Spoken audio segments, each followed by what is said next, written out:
Dans ce tuto, toujours pour le niveau débutant, on attaque le chapitre 2, donc toujours par rapport aux outils de sélection. On a vu dans le premier et le second tuto comment déjà ouvrir une image, créer un nouveau document. On a vu les outils de sélection, donc l'outil de rectangle de sélection, l'outil d'ellipse de sélection. On a vu la baguette magique dont on va se servir de façon plus approfondie aujourd'hui, qui va être en fait, vous choisissez si vous préférez l'outil de sélection rapide, mais vous allez voir que la baguette magique suffit largement. Donc on va faire du détourage, puisque je vous rappelle que le but d'une sélection est d'isoler une partie de l'image pour y appliquer soit un effet, un style, une action. Par exemple, copier et coller cette sélection sur une autre image ouverte à côté, ou lui appliquer un filtre, comme ça va être le cas dans celui-ci. Ça va être une des nouvelles fonctions que je vais vous apprendre. On va voir aussi comment travailler en mode non destructif par rapport à une image de base. Et puis on va aussi voir le masque de réglage, comment appliquer une couleur différente à votre petit montage de base. Eh bien, on va attaquer. Donc, je vais annuler ce que j'ai fait. On va fermer la fenêtre calque et on va commencer depuis le début. Donc, vous allez afficher, bien sûr, vos images, vous les choisissez sur Google. Vous allez à image zen, ou Bouddha, ou pierre zen. Donc, ouvrir. Et là, je vais prendre mon Bouddha. Donc, mon Bouddha s'ouvre. Si je vais dans ma palette calque, il est bien ici, verrouillé. Alors, c'est cette fonction aussi nouvelle que je vais vous montrer pour travailler en mode non destructif, c'est-à-dire pour ne pas risquer d'abîmer votre image de base, on va la dupliquer, c'est-à-dire on va la doubler, la copier. Donc il y a plusieurs façons pour ça. Vous pouvez faire un clic droit sur votre calque et vous descendez jusqu'à dupliquer le calque. Il va vous demander en tant qu'arrière-plan copie ou lui donner un autre nom, vous pouvez choisir. Donc on va dire OK. Et vous voyez qu'il vous l'a bien dupliqué. Celui-ci, on le préserve, donc on le désactive puisqu'on n'en a plus besoin. Et on va travailler sur la copie. Donc ça, c'est très important. Ça vous évite de détruire votre image d'origine. Voilà, une fois qu'on a ouvert donc notre Bouddha, on veut l'isoler, donc faire une sélection. Donc on va le faire la baguette magique. On va regarder notre tolérance, elle est à 15, ça devrait suffire. Il y a bien le lissage, les pixels continuent. Impeccable. Donc on clique une seule fois sur le blanc, puisque je vous rappelle que la baguette magique fonctionne uniquement par rapport aux couleurs. Voilà, donc on voit bien la sélection, mais on voit qu'ici ce n'est pas sélectionné, puisque c'est en intérieur de bras. Eh bien, on va ici, je vous ai expliqué, en une seule sélection, si vous en refaites une, vous annulez la première. Là, on va se mettre en ajouter à la sélection. Et on va aller cliquer là où ça n'a pas été sélectionné, donc au bras, un clic. Ça s'est donc ajouté à la première sélection que l'on a faite. Maintenant que tout est bien sélectionné, il ne nous reste plus qu'à supprimer. Pour cela, vous appuyez sur la touche supprime. Donc pour sortir de votre sélection, deux façons. Sélection désélectionnée, et vous voyez quand la sélection n'apparaît plus, soit CTRL D pour ceux qui préfèrent les raccourcis. Donc notre Bouddha, il est bien isolé. Maintenant, nous allons ouvrir notre image de fond.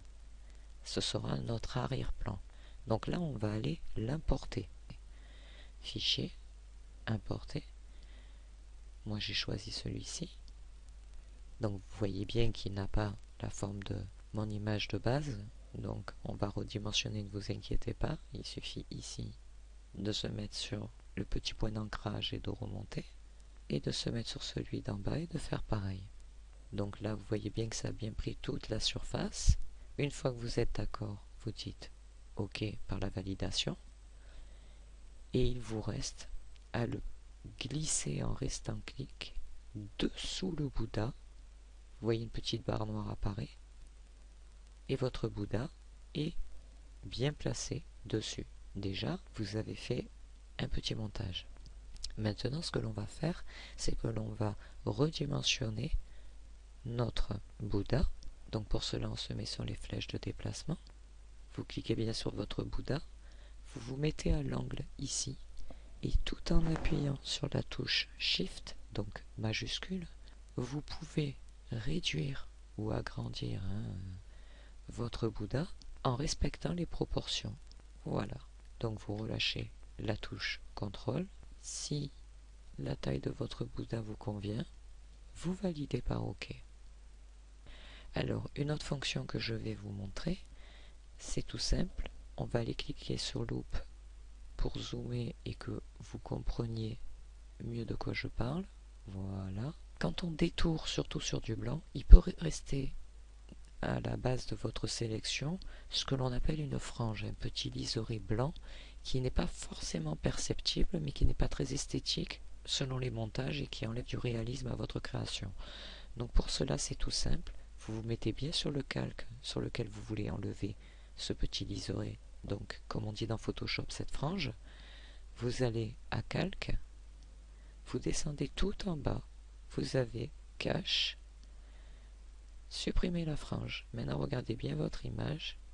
Une fois qu'on aura choisi la taille des pixels, donc c'est entre 1 et 2, là on va mettre volontairement 2.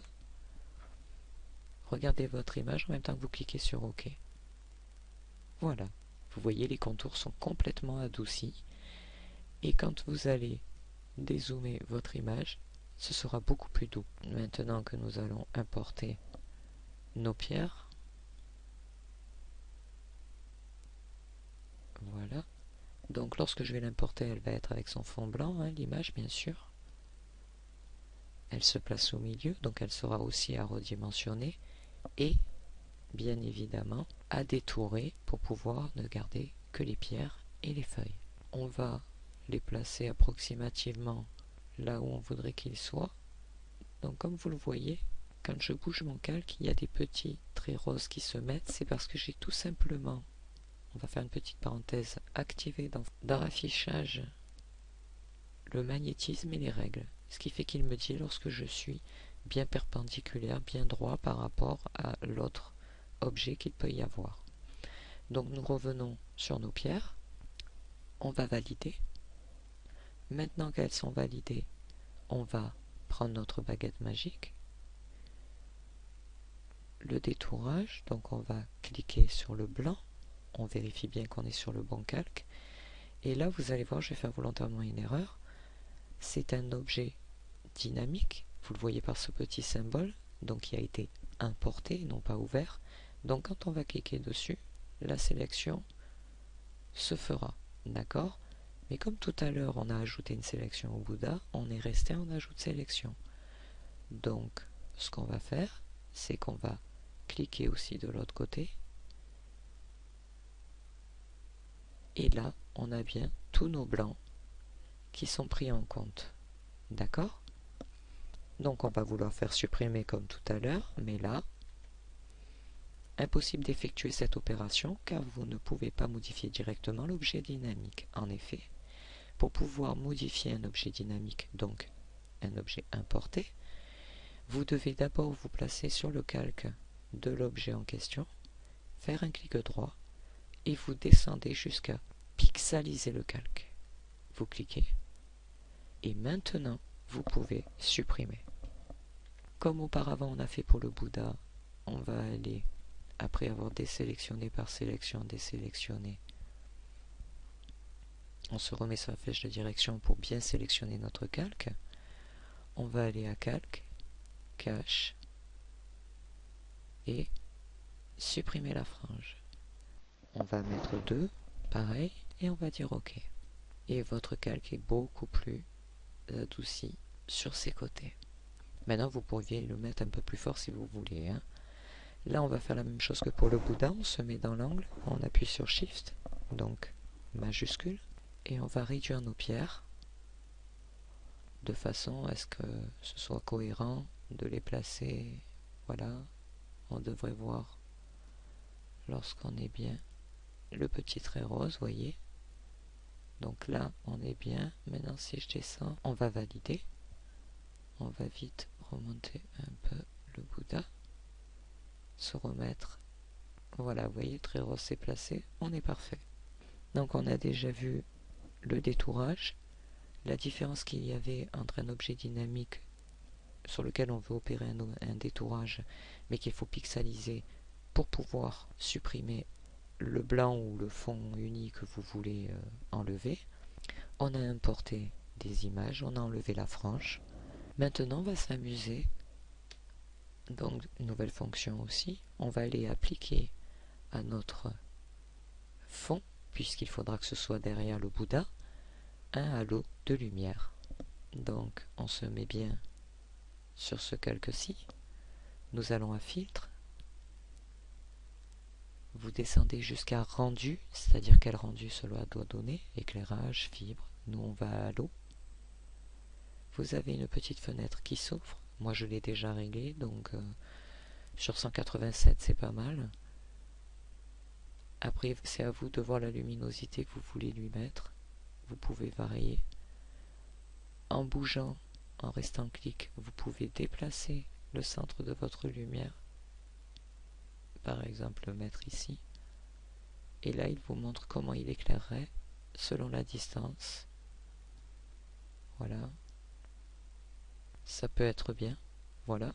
Et une fois que vos réglages sont terminés, eh bien vous faites OK. Et vous voyez que le halo s'est bien mis derrière le Bouddha. Maintenant, si ça ne vous plaît pas, il vous suffit d'annuler la dernière manipulation. Donc pour ça, vous faites édition, annuler halo. Enfin, ça annulera votre dernière opération.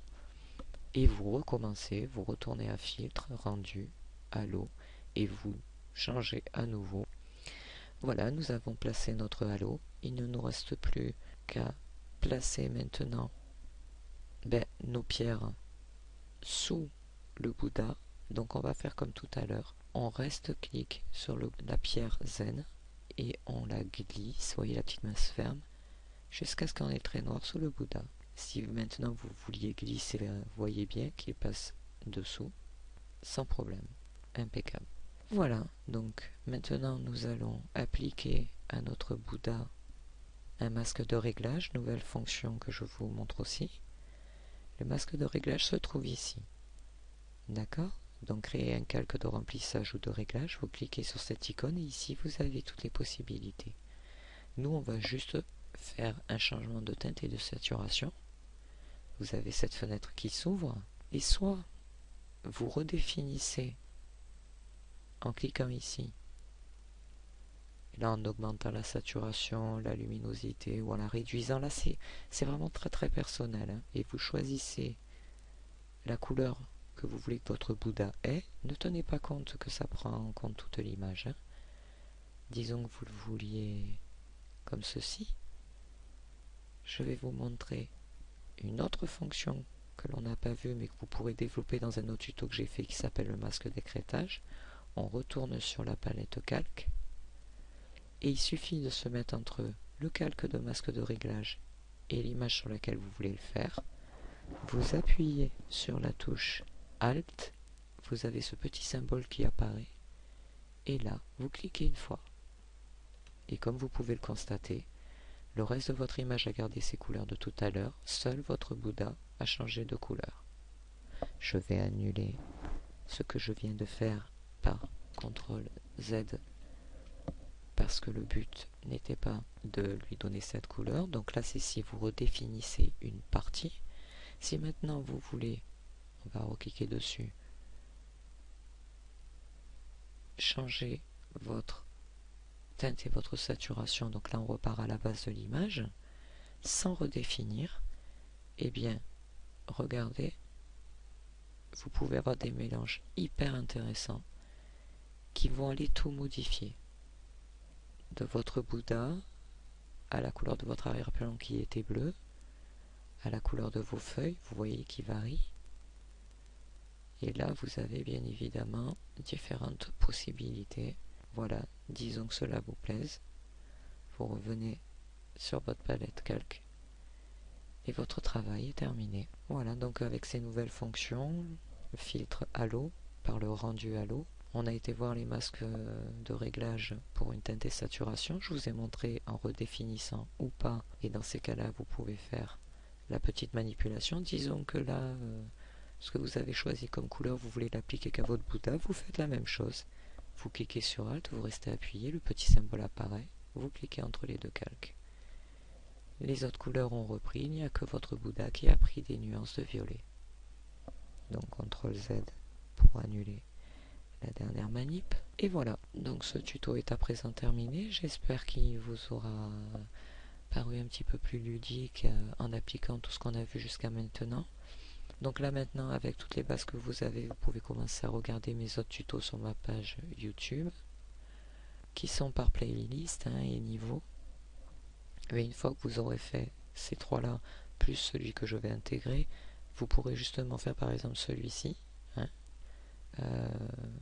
qui est importer un élément, ou le masque d'écrêtage, c'est ce que l'on vient de voir.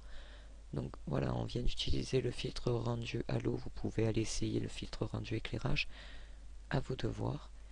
Et vous pouvez aussi me trouver sur Facebook, Virginie la Full Infographiste.